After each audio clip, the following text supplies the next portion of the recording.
Segunda pausa. Perdón, Guillermo. a propósito de ese mismo comentario, algunos han hecho el punto, por ejemplo, en lo que es un caso concreto ahora, que es el plan de ayuda a las empresas salmoneras. En ese caso también no estamos como Estado, digamos, aportando en este caso específico a, primero, quizás errores que cometió la misma industria o problemas de la misma industria, y lo estamos enfrentando como Estado. No se produce ahí esa inquietud, digamos. No, y te voy a decir por qué no. Primero, porque esa es una industria en que había problemas y los mismos empresarios del sector así lo han reconocido, pero el problema más acuciante hoy se llama virus ISA, y eso ciertamente es algo que vino de afuera, es lo que los economistas llamamos un shock exógeno. Segundo, lo que el Estado está haciendo es ayudar a reducir el riesgo de ciertas inversiones que son las que van a permitir corregir los problemas que magnificaron el impacto del virus. Ayudar a un sector cuya rentabilidad privada y social en el futuro podría estar en duda es una cosa. Ayudar a bajarle el riesgo a ciertas inversiones de reestructuración a un sector que ha sido pujante en el pasado y que probablemente, si las cosas se hacen bien, lo sea pujante en el futuro, es precisamente el tipo de Estado activo que hoy día se requiere y respecto del cual yo creo que es importante perder los prejuicios. Si uno mira las noticias de los últimos meses en Estados Unidos, en Gran Bretaña, en Alemania, en todo el mundo, lo que uno ve es que países avanzados frente a circunstancias excepcionales toman medidas excepcionales. Y ahí no hay que quedarse en el prejuicio, hay que ser pragmático, hay que hacer lo que resulta. Volvemos para la parte final de nuestras conversaciones sobre Chile, una iniciativa de la revista Capital con el patrocinio del BCI. Guillermo Tenda. Andrés, volviendo un poco al tema de fondo que estábamos conversando en esta reunión sobre el tema más Estado, menos Estado, consecuencias de la crisis, y a propósito un poco los comentarios también que realizaba Jorge Razzuri, ¿ha habido, a juicio tuyo, un uso político en lo que ha sido la crítica al modelo económico que se ha visto, digamos, por parte de algunos agentes en esta discusión? Y hay un riesgo, digamos, en ese sentido, suponiendo que, por ejemplo, el próximo año es además un año electoral. Bueno, no sé, habría que precisar quiénes son los que han formulado las críticas, pero yo voy a ser totalmente franco. Yo creo que no es aventurado pensar que personas que no comparten, ¿no es cierto?, lo que se ha dado a llamar el modelo neoliberal en Chile, pero que yo creo que es una cosa bien distinta, porque a mí me da la impresión que Chile en los últimos 20 años ha logrado conciliar bien dos cosas, que son, ¿no es cierto?, proporcionar incentivos para que haya una economía privada pujante, es una economía extraordinariamente abierta, es el país del mundo que tiene más tratados de libre comercio, hay mercados libres, no hay precios fijados. Yo creo que eso ha sido una cosa muy positiva, yo creo, lo puedo decir también con absoluta franqueza, yo creo que es una herencia del régimen militar que fue correctamente mantenida. Pero al mismo tiempo ha habido otro aspecto que, ¿no es cierto?, es concentrar la acción del Estado en lograr equilibrios macroeconómicos, que fue la gran lección, yo creo que aprendió Chile después de lo que nos pasó en los años 60 y 70, pero la mejor demostración de eso último es la ley de responsabilidad fiscal, la norma del superávit estructural, la independencia del Banco Central, etc. Y esto acompañado además con una política de una clara orientación social que afortunadamente yo creo que en forma creciente está concentrándose en promover una mayor igualdad de oportunidades.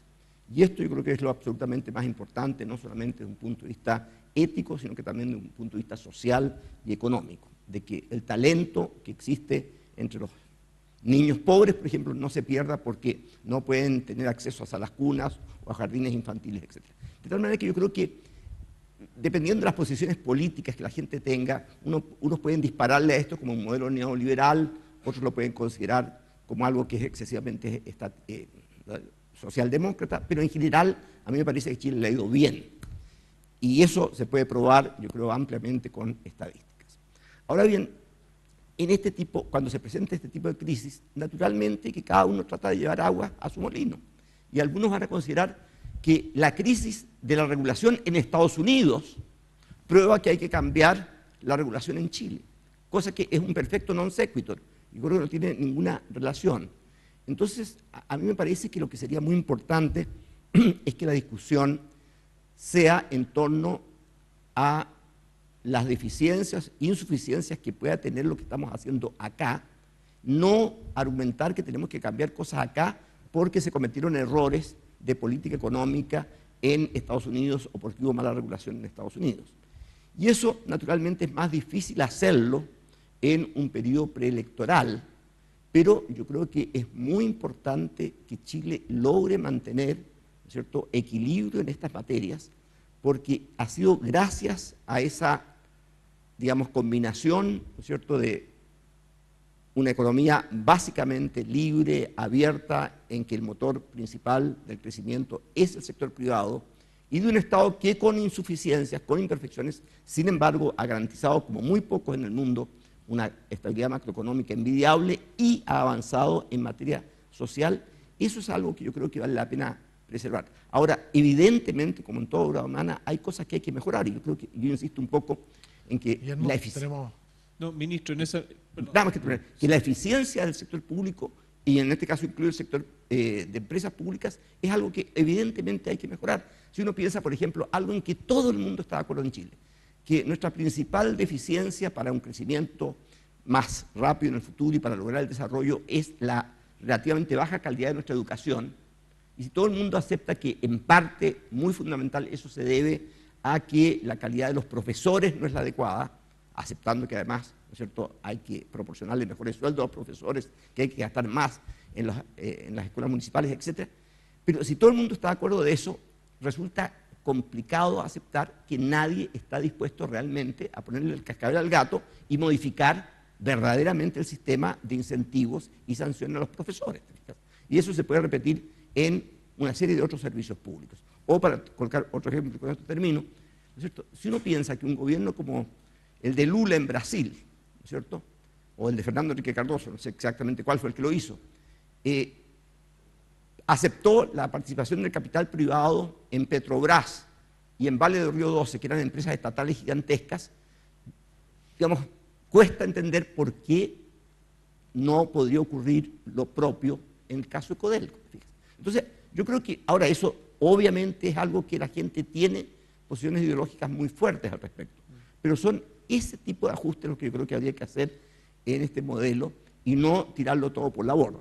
Ministro, y en esa línea, hablando específicamente de la regulación de los mercados financieros y asumiendo esta diferencia entre cuando se habla de Estados Unidos, se habla de Chile, ¿nosotros tenemos la tarea hecha o al mercado financiero chileno también se requiere revisar algunas regulaciones, ya sea para introducir más liberalizaciones o ya sea para introducir más regulaciones? Creo que tenemos buena parte de la tarea hecha en cuanto a las llamadas reglas prudenciales. Y el hecho es que tenemos un sistema financiero bien capitalizado, estable y líquido. Obviamente nos queda todavía pega por hacer en materia de desarrollo de mercados. Hay mercados que en Estados Unidos se desarrollaron y después colapsaron que no queremos, pero hay otros mercados que en Chile son incipientes y que sí queremos. Por ejemplo, creo que todavía los mecanismos de financiamiento para las pequeñas y medianas empresas, y no estoy hablando aquí de una política asistencial, estoy hablando aquí de una política de mercado, son insuficientes. Muchas veces los préstamos se originan en la banca, pero uno podría imaginarse mecanismos mediante los cuales se diversifiquen esos riesgos y por lo tanto hay una mayor disponibilidad para prestarle a las empresas más pequeñas. Hay también un potencial desarrollo del mercado de renta fija en Chile. Creo que pasadas las actuales turbulencias, Chile tiene el potencial, y esto lo hemos conversado muchas veces con la gente del mercado financiero en Chile, para ser un centro de provisión de servicios financieros.